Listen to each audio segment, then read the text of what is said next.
Good evening, students. Welcome to our YouTube channel. This is Python video lesson number 13. In previous lesson, that is called Python video lesson number 29, we studied about how to use self keyword to access function variable for more than one function within a class.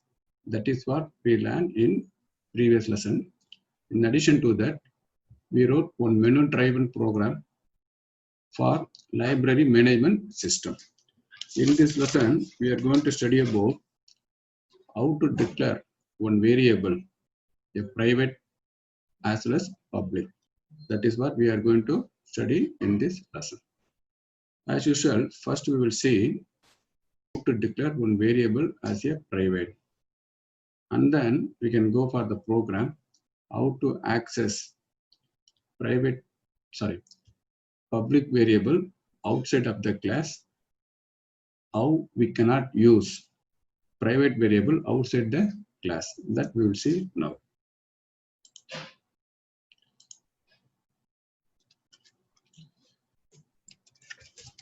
Public.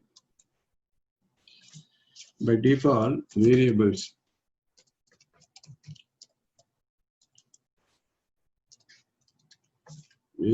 declared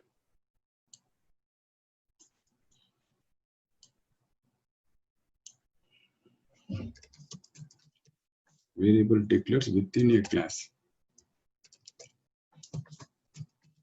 Within a class is public.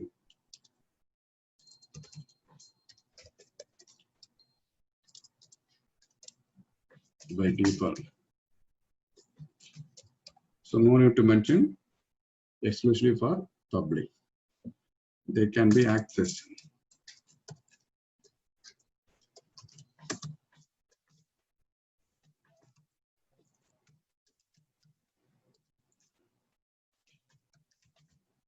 Anywhere in the program.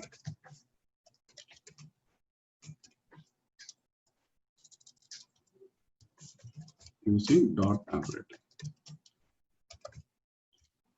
So variables declared within a class are public by default. They can be accessed anywhere in the program using dot operator. Until now, we are creating class. Inside the class, we are creating variables.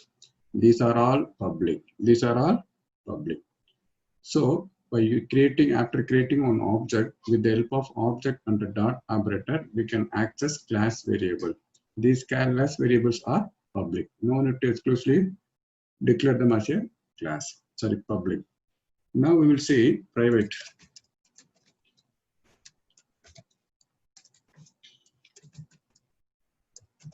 Variables prefixed with double underscore. It is like this. We have to use double underscore. Becomes private. They can be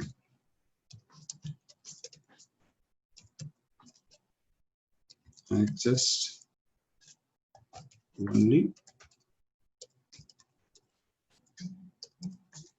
within the class.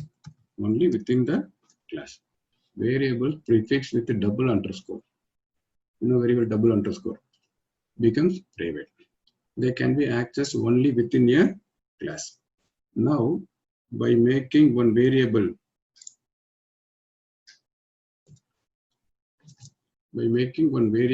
as a private, we are achieving data ID.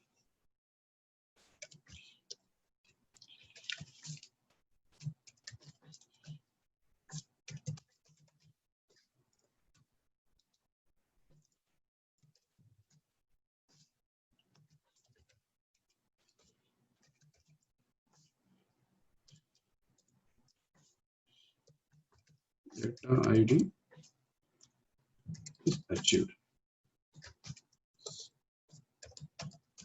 So already we studied in object-oriented programming concept data ID.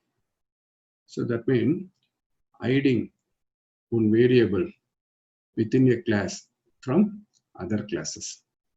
So variable declared within one class can be accessible within the class. It should not be accessible outside the class or other class. Okay, how it's possible? That is called as data hiding. How it's possible? By declaring one variable private, is it possible? That is why data hiding is achieved by making one variable private. Similarly,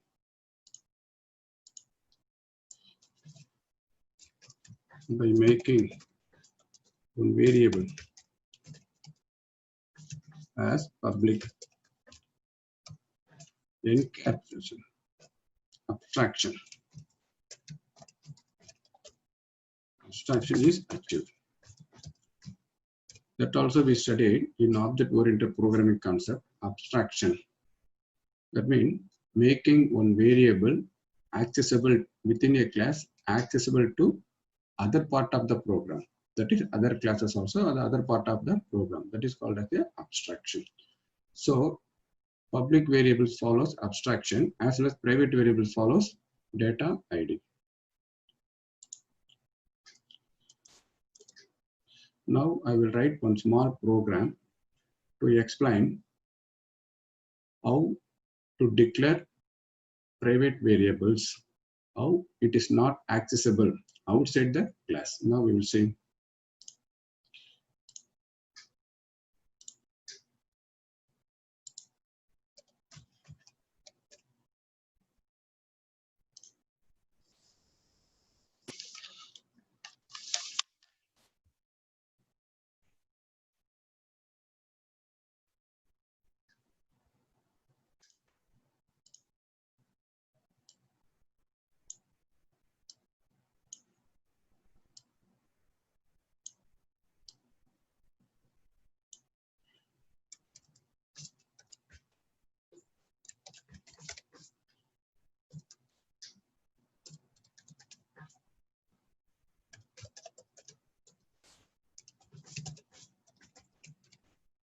Program to explain public and private.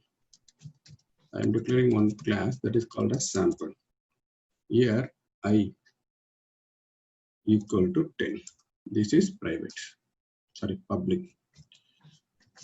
I is public. By default, variable declared within one class is public.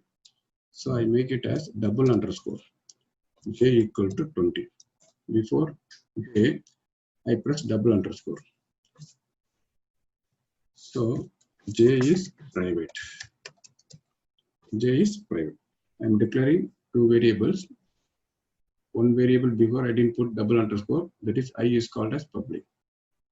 Before j, I prefix double underscore. This double underscore makes j as a private. So as per definition, I is accessible inside the class as well as outside the class. Whereas j is accessible within a class in which it is declared. It is not accessible outside the class. Now we will see. We can define one more method. Disp data. Search. Okay. Here print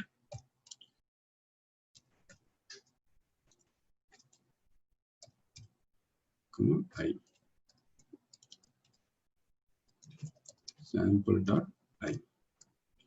So class variable can be accessed by class name. Print j sample dot double underscore j. That's all. So now we have to create one object for the sample class.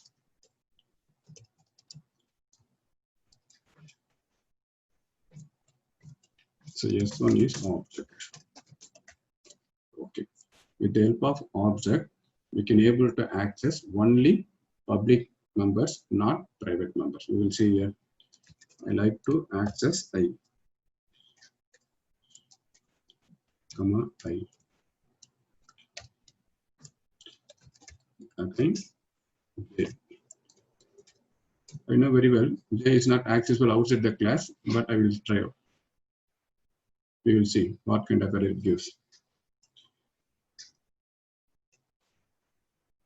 Outside the class, we have to declare object. With the help of object only, we can able to access public members.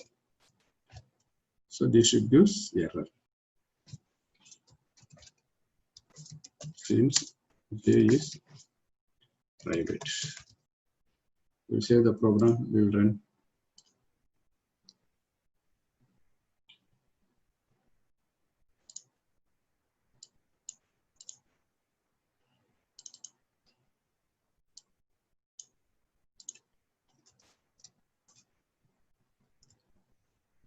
You will see the output. See error. I equal to 10, that is displayed. So J sample object has no attribute J. So it is not accessible yet. It gives error. Why it gives error? Since J is a private, it can be accessible within the class itself. Outside the class, you cannot access. So variables declared private can be accessible within the class, not outside the class. Variables, those are declared public. By default, public is there. No need to put any keyword before the public variable. Can be accessed within the class as well as after the class. That is what actually. So here I equal to s1 dot I, it displayed, no problem. It gives error. In this case, how we can access private variables outside the class? That question will rise. That can be accessible with the help of one class method. You will see here disp data is there. With the help of disp data, both are accessible. Both are I as well as J are accessible. So disp data is lies within the class. So since disp data lies within the class, it has the rights to access public as well as private method. Okay, outside the class, disp data can be accessed with the help of object. Then disp data has the rights to access both private and public. Now we will see here s1 dot disp data. That's all. So disp data called this method. Here I equal to sample of I, 10 will be displayed. J is equal to sample dot double underscore J is 20. Then we will get I equal to 10. And then once again I equal to 10, J equal to 20. We will see I equal to 10. This is displayed. This s1 dot disp data calls this disp data.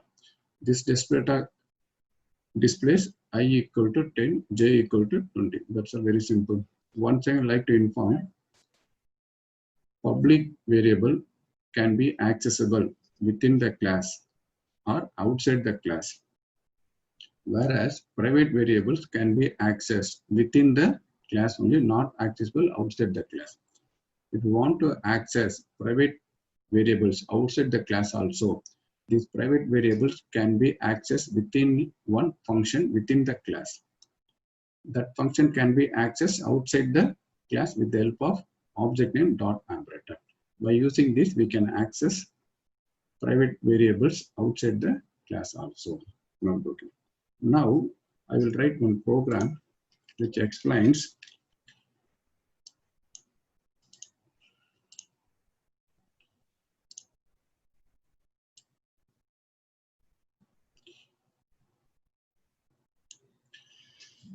here stock management system. You know very well what is the stock management system. Since we are going to write one program for one stores, that is one grocery store or one stationery shop. You know, in one stationery shop, pen, pencil, eraser, marker, these are selling. So we have to write program to get what are the product they are having, their code, product price, as well as how much quantity they are having. Then we have to find out the amount of each and every product. At last, we have to find out total amount of all the product. Then that the value should be displayed. What are the products they are having, their price, number of the quantity they are having, total amount worth of the product, as well as total amount. That means total amount stock in the terms of amount that company, that stationery shop as. We have to find out. Now we will see program to stock management system. I have declared one class that is called as stock.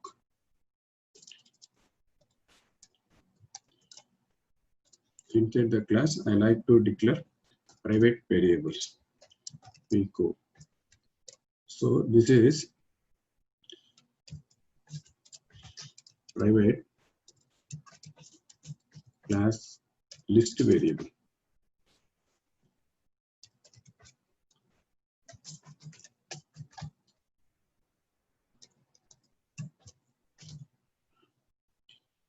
Empty class list variable. Empty class list variable. Similarly, the name. That's also one list. Same thing.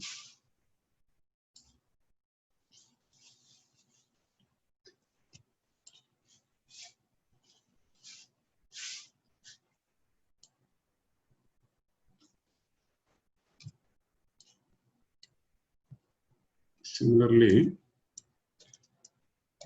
P price, P quantity.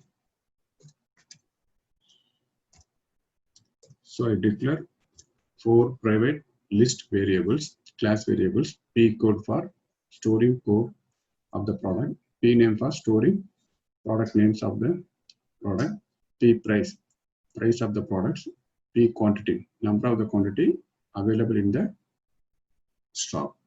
Then we have to write one class method to get values for the variable. Def get data self.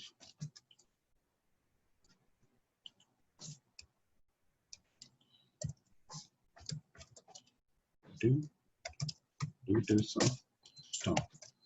That is P code, P name, P price, P quantity. Then here I need one more function variable. Before the function variable, I am using self keyword. Since this n should be used more than one method available in the class stock. That is why I declared before n self keyword. If you're not declaring self, this n will be accessible within the function in which it is declared. Since self is keyword is placed in front of the variable, that is n, this n can be accessed more than one function, or in all the function within the class stock. Now int input. It is enter the number of the product.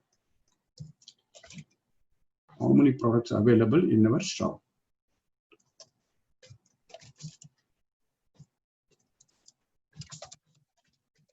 Number of products. For example, 2, 3. If you are having only 2 products in our company or in our shop, we have to enter 2. In our shop, we are having 10 quantity, 10 product. We have to enter here 10. So n stores number of the product available in our shop. Then we have to get details for the each and every product. I in range of n. Here self dot double underscore p code equal to dot append int enter product code, enter code into close in between int inputs. Here input closed, into closed, at last append closed, input close, into close, append close. Same thing we can copy and paste. Here instead of p code, it should be changed as p name.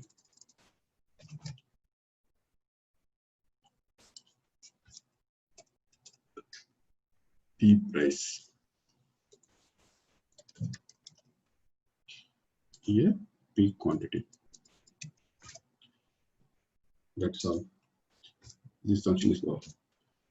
So this get data is used to get details of n number of products or number of the products available in our shop.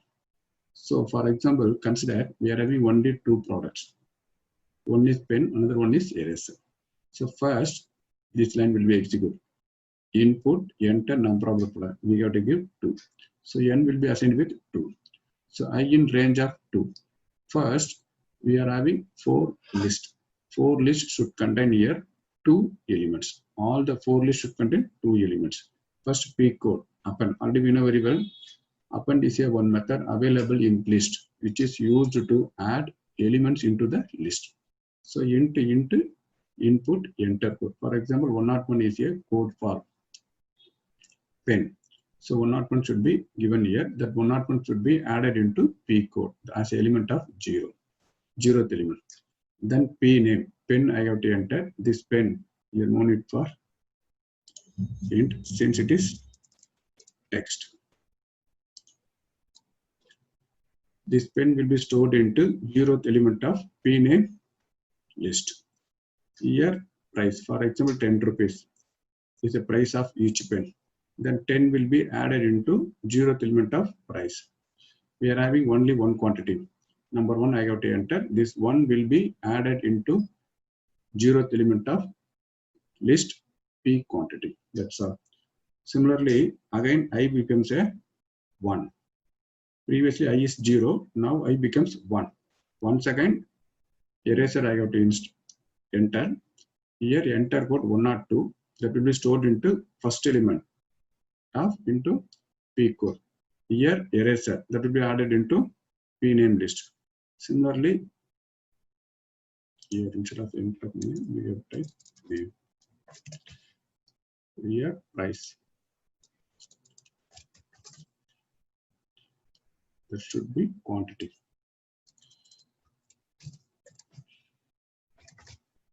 So again, price is added. For example, each eraser costs 20 rupees. Then 20 I have to enter here. 20 will be stored as the first element of list P price.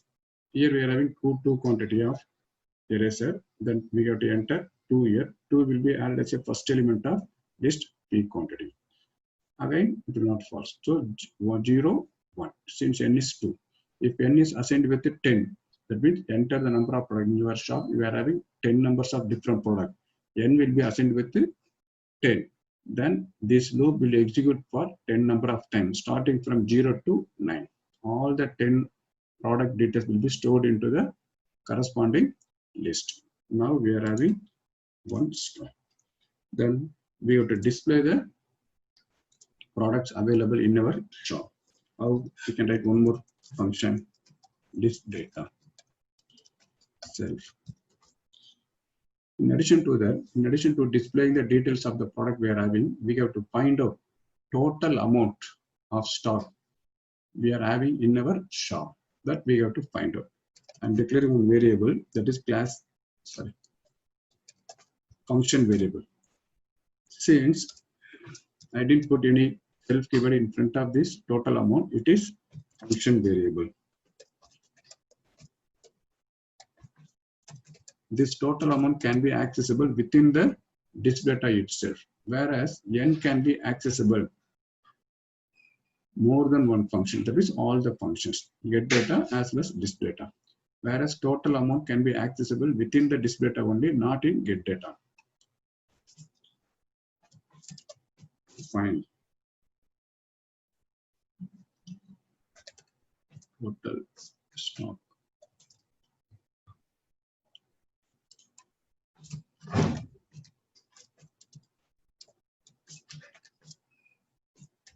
Within this data.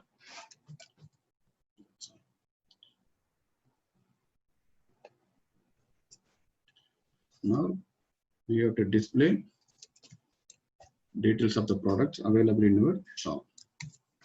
Starting store or shop. We have to print the title first. Go. Afterwards, we need some space, that is half-inch horizontal space. Then name, half-inch horizontal space. price, half-inch horizontal space, then quantity. In addition to that, I have to find out individual amount of product. For example, if you are having pen, one number of pen, each pen costs 10 rupees, 10 should be displayed. Eraser, we are having 2 eraser, each eraser worth of 20 rupees. The amount should show 40. It should be like this. We will see the amount at last. Now, I need one more loop. Assume in our shop, we are having only 2 different products. So I have to enter number 2 here. First, I have to enter first product details. Then I have to enter second product details. 101 is the product code for pencil. I have to enter like this. Then I have to enter 10 rupees is the worth of each pencil. Then assume we are having only one quantity of pencil in our shop. So I like to enter number 1. Now I have to enter details of second product. 102 is the product code for eraser. So 20 rupees, each eraser is worth of 20 rupees. In our shop, we are having only 2 numbers of pencil. See it here. So code is number 1, 101, pencil, price is 10, quantity is 1, amount is 10. Similarly, second product, code is 102, name is eraser, price is 20, quantity is 2, amount is 40. So total amount is 10 plus 40, we are having 50. So that means total amount of work stock we are having is 50. 50 rupees of stock we are having in our shop. Now I will explain the program. S1 stock. So S1 is an object created under stock class. That's good. S1.getData. This calls this method. So self.n, that is int input enter number of the product we displayed here. Here I am giving number 2. Number 2 will be stored into n. So we need one loop which should execute n number of times. So since n is a 2, I will be assigned with 0 first. Then I will be assigned with number 1. Here self.pcode.append int input of enter code. Enter code is in. Now I is 0. I am entering 101 here. 101 will be stored into into p code of 0. Then pencil. Pencil will be stored into p name of 0. Here 10. 10 will be stored into p price of 0. Then number 1. Number 1 will be stored into p quantity of 0. Again I will be incremented to number 1. Now I is 1. Again 102. 102 will be assigned to p code of 1. Similarly, eraser 22 will be assigned to p name of 1, p price of 1, p quantity of 1 respectively. Afterward it comes out of the loop. That's all. Again s1.displayType will be called. Here this function should be executed. They are declaring one function variable that is called as total amount. Total amount is 0. Stock in stores. Stock in stores will be displayed here. Then code after 1 inch space, after price, after 1 inch space, quantity, amount should be displayed. Code, name, price, quantity, amount is displayed. Here I like to display one more for loop. So I should be executed for n number of times. That means we are having n number of products. That means we are having 2 different products. So this loop should be executed for 2 times. Initially I will be assigned with 0. So print self.p code of 0. That is 101. P name of 0. P price of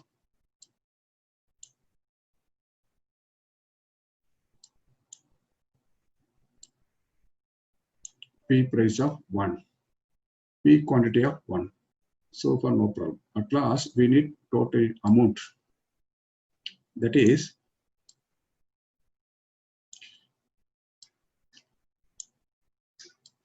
see it here.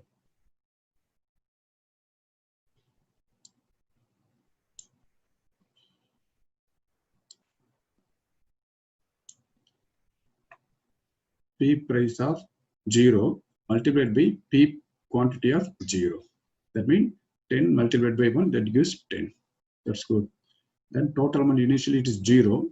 That should be added with self dot p price of 0 multiplied by p quantity of 0. That means 10 into 1, that is 10. Now total amount contains 10. Once again, I will be assigned with the number 1, that is for second product. So now p code of 1, p name of 1, p price of 1, that is 102, eraser 20. P quantity of 1, it gives 2. Now p price 20, p price of 1 is 20, p quantity of 1 is 2, multiplied by these 2, that is 40 will give. Previously total amount is 10. Now p price of 1 is 20, that is eraser pencil, eraser price. P quantity of 1, that is 2. So 20 multiplied by 2 will get 40. 40 will be added with 10, then 50. 50 will be stored into total amount. So total amount is 50 displayed. That's all. Today I stopped here itself. I hope all of you enjoy this lesson. In next lesson, we will study a little bit more. Until then, thank you students. Bye bye.